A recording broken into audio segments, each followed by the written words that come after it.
इस बात में भले ही कितनी भी सच्चाई हो कि मैं शायद इस दुनिया में अब कुछ ही दिनों की मेहमान हूँ, लेकिन फिर भी मुझसे गौतम और रिया का यूं पास आना सहन क्यों नहीं हो रहा है।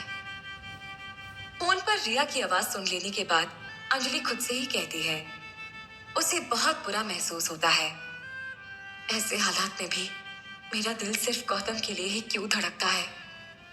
अंजलि बेचैन होकर खुद से ये सवाल करने लगती है, नहीं, मुझे ये सारी बातें बिल्कुल नहीं सोचनी चाहिए। ये बिल्कुल ठीक नहीं है। अगर मैं इस दुनिया में नहीं रही तो गौतम रिया के साथ हमेशा खुश रहे, मेरे बच्चों को मेरी कमी महसूस ना हो। मुझे तो ये सारी बातें जरूरी लगनी चाहिए। तो फिर ये बार बार गौतम का ही ख्याल मेरे मन में क्यों आता जा रहा है। बेचैन होकर अंजलि कमरे में यहाँ से वहां चलने लगती है। उसे अपने आप पर शक होने लगता है। आखिर कितनी मतलबी हूं मैं, कितनी मतलबी। मरने की हालत में होकर भी बच्चों और गौतम की खुशियों की जगह सिर्फ अपने बारे में सोच रही हूँ। अपने ही मन में अंजलि खुद को कोसती है। अचानक से उसकी नजर सामने टेबल पर रखे पेपर और पेन पर जाती है। अंजलि के मन में एक बात आती है। वो फौरन उस पेपर और पेन को लेकर बैठ जाती है और फिर उस कागज के टुकड़े पर खुद से ही सवाल जवाब करना शुरू कर देती है। कभी वो लिखती है कि उसे गौतम के बारे में सोचना चाहिए या नहीं, तो कभी उस लाइन को काटते हुए लिखती है कि उसे रिया और गौतम के पास आने पर तकलीफ होनी चाहिए या नहीं। ऐसी वाहियात सी बात है, बचकाने सवाल है ये सब। खुद से ही सच नहीं कह रही मैं। ये कहकर अंजलि वो लाइन काट देती है। अंजलि बार बार अपने ही अंदर चल रहे सवालों और जवाबों को लिखकर खुद ही उस पर लकीरें फेरती रहती है और फिर आखिर में जब फिर भी उसे कोई जवाब नहीं मिलता है, उसके दिल का दर्द कम नहीं होता है, उसके आंसू नहीं रुकते हैं और सब कुछ बर्दाश्त से बाहर चला जाता है, तो उन कागज के पन्नों को फाड़कर एक कोने में फेंक देती है। सब बेफिजूल है, मैं खुद ही पागल हूँ, खुद से ही झूठ सच किए जा रही हूँ। कोई जवाब नहीं निकलेगा ऐसे। सिसक सिसक कर रोते हुए अपने आंसू पोंछने लगती है। सच्चाई गले से उतारनी ही पड़ेगी। इस बेबसी के आलम में वो कुछ नहीं कर सकती थी, कुछ भी नहीं। यहाँ दूसरी तरफ प्रभाकरण बड़ा ही सावधान होकर एक गली के नुक्कड़ पर खड़ा है। उसकी आंखें सड़क के उस पार एक बिल्डिंग पर गड़ी हुई हैं। ये वही बिल्डिंग है जहाँ स्वास्तिका का ऑफिस है। अब आएगी ये बाहर। घड़ी देखते हुए प्रभाकरण खुद में कहता है कि तभी वो देखता है कि स्वास्तिका अपने ऑफिस से निकलकर अपनी गाड़ी में बैठने जा रही है। प्रभाकरण स्वास्तिका का पीछा करके उस लेबोरेटरी तक जाना चाहता है जहां अंजलि के लिए एंटीडोट बनाया जा रहा है, क्योंकि किसी भी हाल में उसे अंजलि के एंटीडोट मिशन को नाकाम करना है। स्वास्तिका की गाड़ी में बैठते ही प्रभाकरण जल्दी से अपनी बाइक की तरफ जाने लगता है, लेकिन अचानक से दूर कहीं से कोई चिल्लाता है, अरे प्रभाकरण, कैसे हो भाई, कहाँ जा रहे हो?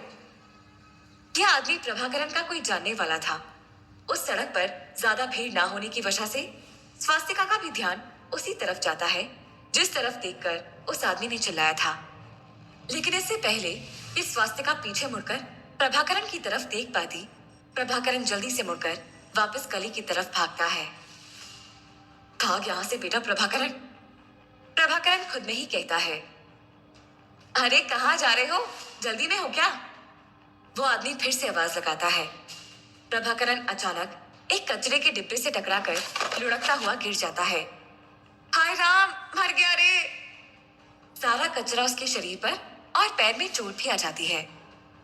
स्वास्तिका का पूरा ध्यान प्रभाकरण की तरफ चला जाता है, लेकिन उसने अभी तक प्रभाकरण का चेहरा नहीं देखा था। प्रभाकरण भी अपना मुंह उल्टी तरफ ही फेरकर जल्दी से उठने की कोशिश करने लगता है। प्रभाकरण को आवाज देने वाला आदमी थोड़ा कंफ्यूज हो जाता है। अजीब बात है, ये प्रभाकरण ऐसे क्यों भाग रहा है? इससे कोई उधार थोड़ी मांग रहा था मैं। लेकिन इतने में ही प्रभाकरण उसी तरह लंगड़ाते हुए जल्दी से उठकर गली के अंदर जाने लगता है। स्वास्तिका 2 सेकंड के लिए कंफ्यूज होकर देखती है, मानो सोच रही हो न जाने कौन बुद्धू आदमी है। फिर वो अपनी गाड़ी स्टार्ट करके आगे बढ़ जाती है। वही स्वास्तिका के वहां से जाते ही प्रभाकरण गली के अंदर आकर चैन की सांस लेता है और शुक्र मनाता है कि स्वास्तिका ने उसे देखा नहीं। यहाँ निशा की पार्टी में गौतम अब बहुत ज्यादा फ्रस्ट्रेट हो चुका है। एक सोफे पर बैठा वो चुपचाप अपने हाथ में ड्रिंक लेकर सबको नाचता हुआ दिख रहा है। तेज म्यूजिक पर लोगों को नाचता और एंजॉय करता देख उसके गुस्से का पारा चढ़ता जा रहा है। मेरे सब्र का बांध टूट रहा है अब। एक इंफॉर्मेशन के लिए इतना नाटक, क्या मेरा इतना सीरियस मैटर है और इन लोगों को नाच गाने की पड़ी है? लेकिन फिर भी इसी तरह खुद पर काबू रखकर वो पूरी तरह से रिया की दोस्त को देखे जा रहा है, जो डांस फ्लोर पर झूम रही है। उसे मैडम पिंक के बारे में पता है, बस इसीलिए गौतम को इतना धीरज रखना पड़ रहा है।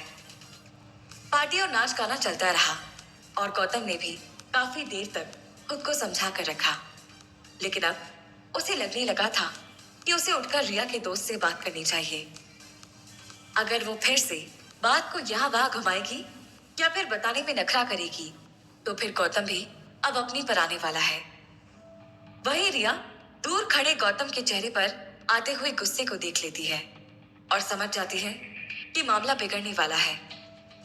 इससे पहले कि गौतम उठकर उसके दोस्त के पास जाता, रिया जल्दी से गौतम के पास आ जाती है और मुस्कुराते हुए पूछती है, पार्टी बहुत अच्छी है ना गौतम?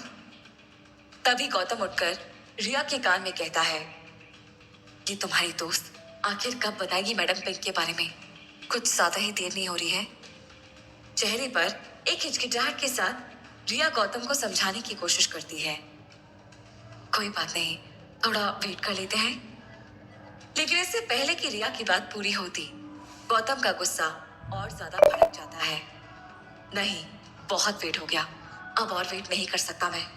मेरे लिए ये मैटर इन लोगों के नाच गाने से कहीं ज्यादा सीरियस है। कोई मजाक करने नहीं आया हूं मैं यहाँ पर। गौतम अभी अपनी बात पूरी कर ही रहा था कि अचानक से उसे कुछ अजीब सा लगने लगता है। उसका सिर चक्कर खाने लगता है। गौतम की आंखों के सामने सब कुछ धुंधला धुंधला सा दिखाई देने लगता है। रिया भी थोड़ी कंफ्यूज होकर पूछती है, गौतम तुम ठीक तो हो ना? गौतम के पैर लड़खड़ाने लगते हैं। रिया झट से अपना हाथ बढ़ाकर उसे संभालती है, गौतम तुम ठीक तो हो ना?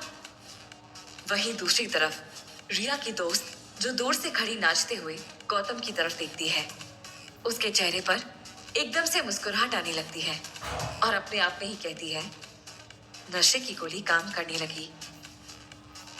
यह गौतम लड़खड़ा कर दोबारा सोफे पर गिर जाता है।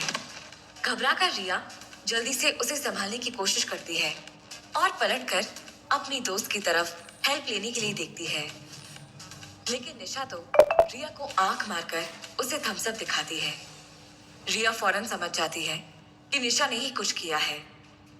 निशा उसके पास धीरे धीरे आती है और रिया से कहती है, इसे ऊपर वाले कमरे में ले जाओ और ऐश करो। रिया एकदम से सरप्राइज हो जाती है और पूछती है, क्या ड्रिंक में तूने कुछ मिलाया था? निशा उसे चुप रहने का इशारा करती है और वापस जाकर डांस करने लगती है। गौतम पूरी तरह से बेहोश नहीं था, लेकिन उसे ठीक से कुछ समझ में भी नहीं आता है। बस उसके सामने रिया की धुंधली छाया दिखाई दे रही थी।